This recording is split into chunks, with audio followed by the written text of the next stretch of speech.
Hello, everyone, and welcome back to the Homeschooling One Child channel. I'm glad that you're here with us today. Today, I'm very excited about the topic. It's on executive functioning, and I'm talking with Carrie Bonnett. Carrie is a veteran teacher and lifelong list maker. I love that. She is an executive function coach based in Bend, Oregon, where she lives with her husband and 2 children. Carrie works with students and families all over the world. Her no shame approach and the strategies she teaches empower students to thrive in life and in school, help parents and teachers to better support their children, and help adults get on top of all that life requires. I'm excited about that. In addition to coaching, she is also an adjunct instructor for early career teachers at University of Portland in Oregon. Carrie, welcome to the channel. Thank you. Thanks for having me, Terrie. Thank you for being here. First of all, what is executive functioning? I thought you might ask. That's the question I get a lot. In fact, whenever I tell people what I do, I will say something like this. I'm an executive function coach. I'm not sure if you know what that means. That always comes up as like the second thing that I say. I like to say that the short definition of executive function is that they are the brain skills that help us get things done. Okay. So that's like the simple definition. Like there's lots of them. We'll get to that, I'm sure. Right. But there's lots of them, but skills that we learn to help us get our stuff done. That's the basic. Now, what kind of skills are those? Yeah. So what we're talking about are things like organization, planning, time management, task initiation, just getting started on a task. Typically the boring ones.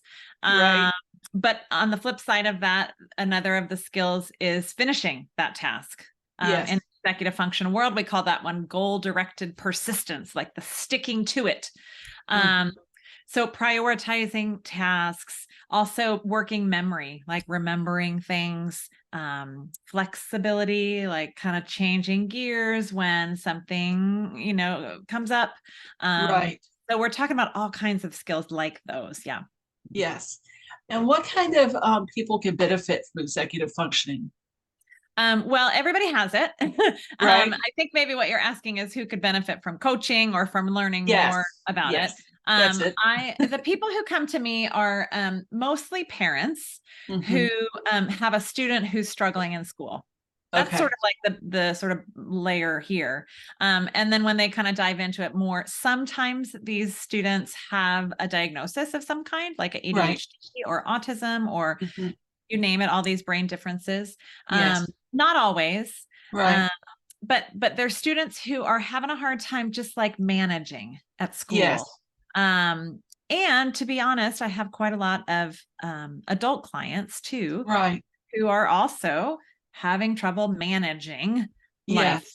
Some of them are students too, but I like to say that like working with a coach like me, and I'm not the only one out there, but working with a coach is a way to better understand your brain and then how to make school and life easier.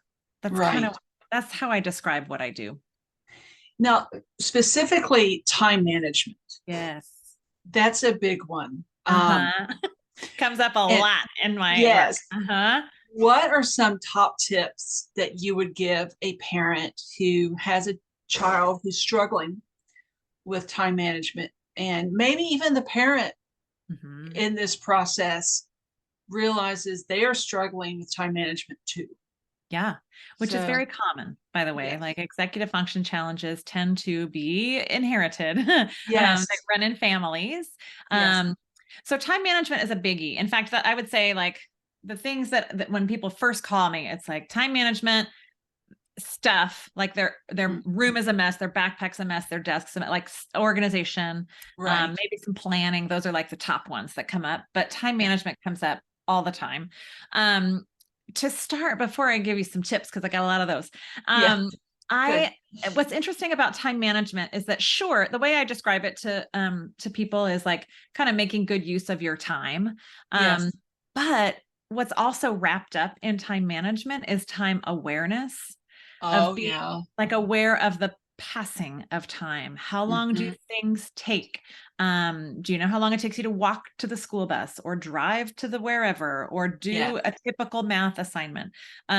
So time awareness and time, it's like kind of all wrapped up. Have you heard the term time blindness? Yes. Just Right. recently I've heard about that. Yeah. So people who come to me, I often would describe themselves as having sort of time blindness. Like they don't have any awareness of the passing of time. Their brain doesn't have any awareness of the passing of time. So a very, very simple place to start is to make time visible. In fact, that's sort of like my favorite thing to share when it's, give me just one thing, Carrie, just one thing that can help. And that is to make the invisible stuff visible. Yes. So there's so many things that are invisible. Right now we're talking about time, but and I love an analog clock. Yes. For making time more visible, right? Wonderful. Because you can see the passing of time. You could also like kind of see the past, like, oh, how long have I been sitting here?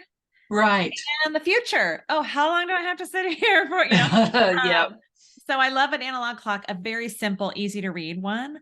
Right. And to be honest, you know, as well as I do, being in education and having homeschooled your kids and all that there are a lot of kids today that don't really feel comfortable telling time. So if that's the first place to start for your family, great. Like work on telling time on an analog clock, and then maybe have some of those around in sight so that you can make time more visible. Absolutely. Yeah. So go ahead. I'm a big believer and big proponent of analog clocks in my home. And that's one thing that I constantly have to reinforce with my daughter of how to read that clock. It just did not take in kindergarten. Yeah.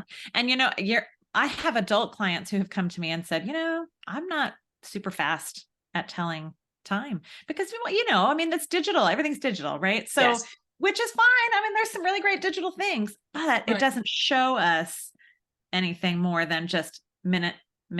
Yes. Right. So the visual nature, in fact, you know, there's several things that I would say, like other tips and ideas, or like an analog clock and making things more visible is like a calendar, right? That also makes time more visible. Right. I don't hate a digital calendar. We all use them. Right. But with students in particular, when they're learning, they're starting every student needs to have at least one calendar in their world so they can see the passing of time. Right? Yes. So sometimes that's a paper calendar. Sometimes. Absolutely. Yeah. Not always. Like some kids can manage, but to start, I like everything in your face. And and the digital stuff is not in your face because you put it in your pocket or put it away. You can turn it off. Yep. It goes away in your backpack or something. So whenever possible, like keeping stuff in your face. I mean, I don't know if this was before we started recording or not. I don't remember that far back, but you mentioned lists, right? Like, yes, absolutely. Lists, right. And that what's interesting about lists is I love a list. It's even in my bio, as you read. Yeah. But it can't just be any old list, because lists help with lots of things. They help with time management. Like, what do I have to do today? Yes. They also help with working memory, which is because all these skills that I started mentioning, you know, that they're so connected. They're so connected. Like time management is connected to getting started on a boring task, is connected to we're just remembering what I have to do. So all lists are not created equal, but that's a great time management strategy. Right. I have like I have a master list for household stuff. Right. And another list for work stuff and another list for homeschool stuff. And they're all in my phone, on my notes section in my phone, where I can just add and take away and all that. But I live by lists. Yeah. I mean, I can't do That's a strategy that you use for your brain, right? Your brain, you have recognized over the years that your brain needs this. So that's a strategy. And that's what I do is I help people figure out strategies that support their brains. Yeah. Awesome. Going back to time blindness for a minute. Yeah. What would you say to a parent who has a child on the autistic spectrum specifically, and she takes like an hour to do 6 math problems? What would you say to that parent? I would say she's working too hard. Mm-hmm. Yeah. The teacher probably does not want her working for an hour on 6 math problems. Right. Even if that's a homeschooling parent. Right. It is a homeschooling parent. Okay, let's back up. So yeah. I mean, my first thought is that there's so many things that are probably happening. She's having trouble getting started. Right. Oh gosh, I don't even think I mentioned focus. That's a skill. That's a big one. Sustained attention, being able to stay focused on something that's not that exciting. Right. So there's getting started, there's staying focused, and then finishing it. But and the time blindness, right? Like the child probably doesn't realize she's sitting there for an hour. Although maybe she does. Maybe she's like, oh, this is so hard. Why is it taking so long? Right. But there's a term in the executive function world called chunking. And that is taking a big thing and making it into small, manageable steps. Yes. So that could be a large project into little steps, but also chunking, you can chunk by time. And I think for a child like that, or a homeschooling parent like that, I would say, don't let her sit for an hour. Right. Maybe set a timer. I love a timer. Yes, I do too. Live by timer for however long. I mean, what do we think is reasonable for one problem or 2 problems? Right. And then stand up, be done, and maybe even be done, or take a break, get a sip of water, come back. Yes. But move your body. That's all really important. Absolutely. I'm a big believer in brain breaks. Yeah. Oh, yes. It's so real. It's so real. And brains need it. And, you know, I mentioned that like one of the, my job is to help people understand their brain better. Right. And then also to figure out how to manage school and life, make life easier. But that's part of understanding your brain better. Yes. It's knowing, and young kids, they don't know that they need a brain break. So that's where the adults come in. But as they get older, they will. Yes. And so, to introduce that concept, that idea, that like need to take a brain break, even before you think you need it. Right. That's what the brain research says, is that we sometimes, like, we think we only take a break when we deserve it. You know what I mean? Like we've been working long enough so that but our battery is really low. Right. And then we can't bounce back quite as easy. So taking breaks before we quote unquote deserve it or whatever. Actually, really that's good awesome. Great advice. Yeah. I don't ever want any student working on anything for an hour, to be honest. Right. Some students say, but I'm in the zone and I want to keep going. And I still say like, breaks are so important. Yeah, the beautiful thing about homeschooling is, as homeschool parents, we get to control the number of problems our kids do. So like with my daughter who has ADHD and dyslexia, she chooses 6 problems to do. None of this like 20 or 30 problems, which doesn't help anything. Right. If she can show that she gets it, great. Right. Exactly. But at the same time, I time her, and I love a timer. I am a big believer in timers, and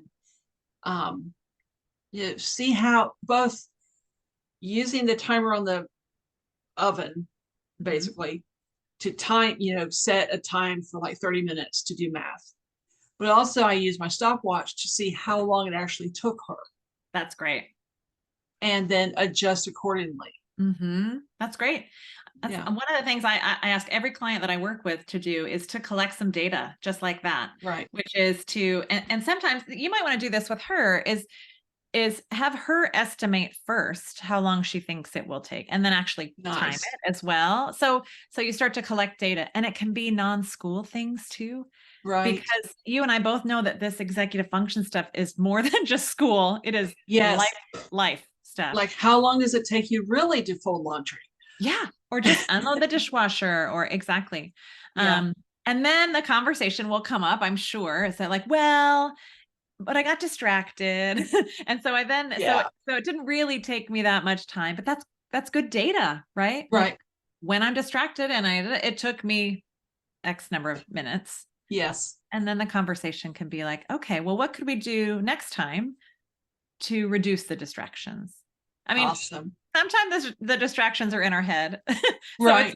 it's not just like the pets or the phone or the TV or the stuffies or the mirror. My daughter does a lot of this in the mirror. Yes. Sometimes it's internal distractions. I recognize that. Yes. But sometimes there are distractions we could remove that, okay. And then let's time it again and see how long that takes. Well, about those internal distractions that we have, how do you manage those? Because, you can remove the cat from jumping up on the table. You can remove yourself from a situation with distractions. You can turn the TV off or turn the TV on and put on concentration music, which I love. But what do you do about those internal distractions? That is so hard. It's so hard. Because my students that I work with, adults too, describe it as just sort of this like running thing in their brain that is sometimes hard to cut off. I mean, I would say there's lots of things to think about, but they're all mostly preemptive. Like, how's my sleep? Is my sleep pretty good? Or gosh, did I have a rough sleep? So that's causing some of this. Exercise and movement for brains and bodies is critical, especially for brains who struggle with this stuff. So like, if today was a really hard day to turn off the internal distractions, did I get enough exercise? Did I move my body?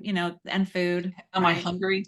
Yep. Food, exercise, sleep. I mean, those are not my area of expertise, but we talk about it all the time because it affects everything. Gosh, another executive function skill we haven't mentioned is self-control.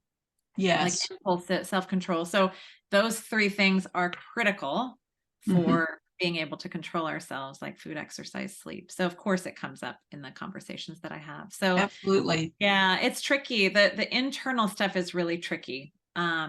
Sometimes having a fidget or something helps. So I have something so like that energy goes here rather than in my brain.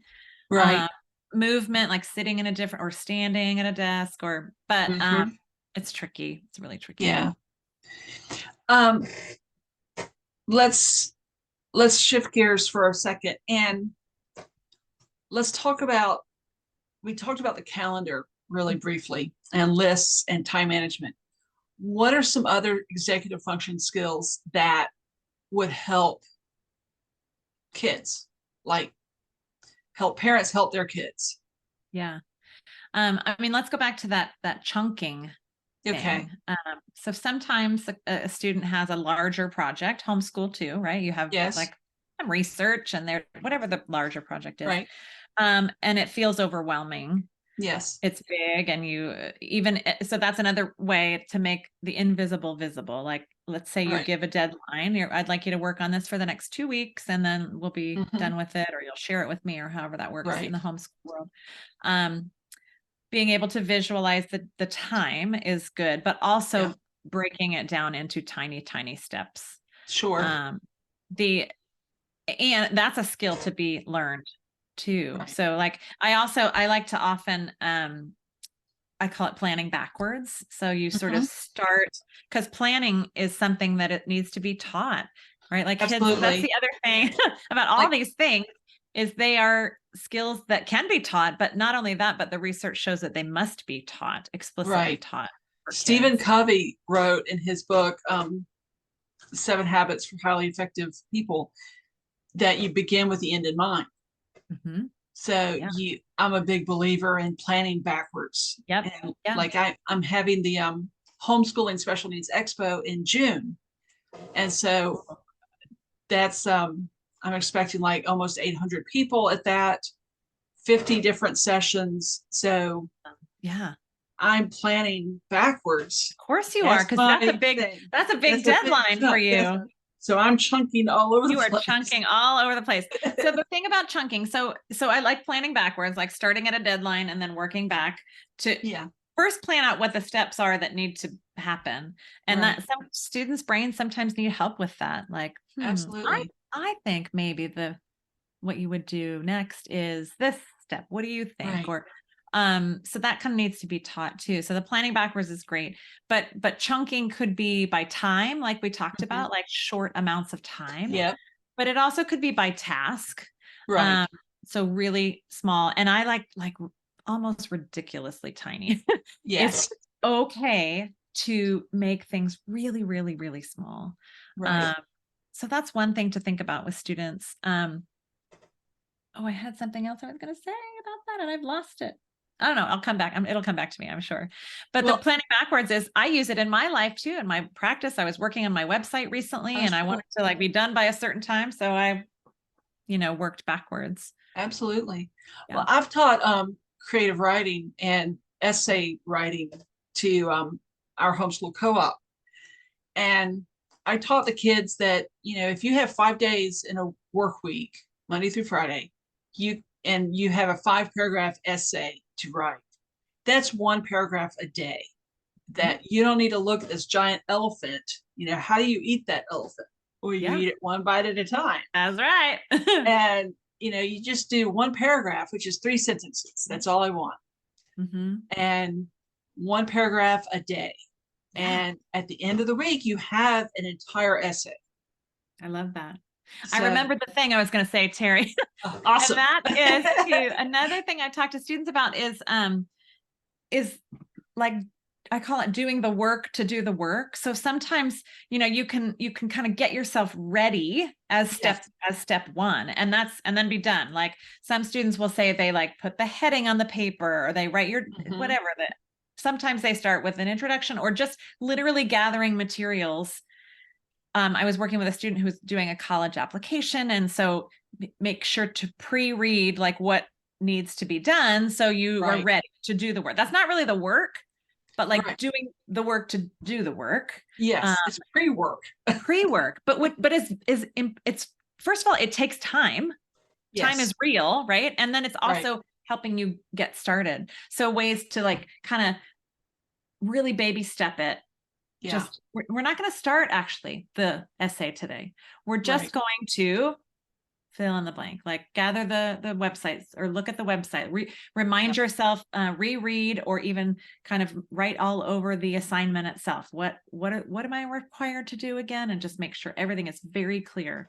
Yes. What I find that one of the reasons why people procrastinate, myself included, is because we don't really understand what to do. Right. Or how long it's really going to take, or so if we have a very clear picture at the beginning of what it's going to be like, it's much more easy to get started and be, motivated to continue. And I think we procrastinate also for 2 reasons. One, a fear of failure. Totally. Or a fear of success. And that one doesn't really noodle my noggin. I don't really understand that. Yeah. But the fear of failure, I totally get. I work with a lot of students who are kind of would call themselves perfectionists, probably. And it's really hard to get started, really hard to turn in a thing that's not deemed perfect or you're not happy with your, so sometimes don't turn it in, there's stuff like that. My oldest son has autism, as I said. And he's making his own encyclopedia, which none of us in the family understand this, when they're perfectly good encyclopedias that you can buy at a thrift store. But he's making his own of things that only he is interested in. Okay. So it's like, okay, it's a special interest encyclopedia. Yeah. So he has all these spiral bound notebooks, and he messed up. His handwriting is really bad, but we're working on that. Yeah. But he was writing words and stuff in his encyclopedia, and he messed up on a word. And instead of, he bought on Amazon liquid paper. I didn't even know you could buy it anymore. But instead of using that, he just chucked the entire notebook into the trash. Yeah. And he said, I said, well, why did you do that? And he said, it has to be perfect. A lot of pressure, huh? I was like, Sam, you're putting that pressure on yourself. I know. I was like, just tear out the page. I know, it's so hard. But we have to wrap this up in a few minutes. Yeah. But really quickly, like your top 3 tips that you haven't talked about already, what would they be? Well, let's see. We haven't really talked about the stuff, like the organization part of it. Yeah. So, I mean, this is very simple. Nobody's going to be surprised, but everything needs a home. Like everything, like just like a kitchen has, right? Like the silverware drawer, and this is where the pots go, and these are where the glasses are. A predictable place where you can always find the thing. Yes. Simple, not easy to implement, right? So I always say, like, start with the most annoying thing and try to work on finding one home for that. Yes. And then I guess maybe something to just end on is that something is always better than nothing. So like good. In terms of executive functions, right? Like it takes a lot of time. None of this is fast. Right. It takes a whole lot of patience, a lot of persistence. But nothing, if we do nothing, if we try nothing, then there's no progress, right? But something is always better than nothing, even when, like I was saying, like ridiculously tiny steps. Awesome. So I love that, and I think about that with all of it, schoolwork, life, friendships, relationships. Yeah. Something is always better than nothing. I love that. I think that's a good place to end. I think that is a good place. I would love to have you back on and talk more about executive functioning. Yeah, let's do it later on. That'd be awesome. Cool. But Carrie, I'm going to put all your info, your website and everything in the description below. And if you would please, as you watch this, just hit that subscribe button below or subscribe, follow the podcast. And Carrie Bonnett, we're so thankful that you're joining us today. Appreciate it so much. Oh, I'm so glad to do it. Nice talking to you. Nice talking with you too. Hi there. My name is Terrie McKee of homeschoolingOneChild.com and IAJ Ministries, LLC. And I'm just super thrilled and excited to be bringing you the Homeschooling Special Needs Expo coming to the LeGrand Center of Shelby, North Carolina on June 28th and 29th, 2024. This national convention is the first one of its kind in that we will feature a sensory room, over 50 educational sessions on a variety of topics related to homeschooling, special needs, and homeschooling special needs. And you just don't want to miss this. It features a incredible exhibit hall filled with exhibitors of all shapes and sizes related to many different special needs. And I'm just super thrilled to be bringing this to you. And I just want to read off a few speaker names that will be there, including Marianne Sunderland, Michelle McCarthy, Shelley Wisnett, Davis Carmen of Apologia, Susan Blackwell, Candace Duggar, Stephanie Buckwalter, myself, Shelley Wisnett, Sarah Collins, and Johnny and Friends. And this is just an incredible time to be had. The expo also features a church track, which is very different and excited. I believe, and I'm sure you do too, that as a special needs mom, going to church with my kids who have special needs was always so very difficult. And as the wife of a man who's paraplegic and in a wheelchair full time, it could still be very, very hard and challenging. So the church track is specially designed for churches and ministry leaders in those churches to help make their churches more friendly and inclusive of families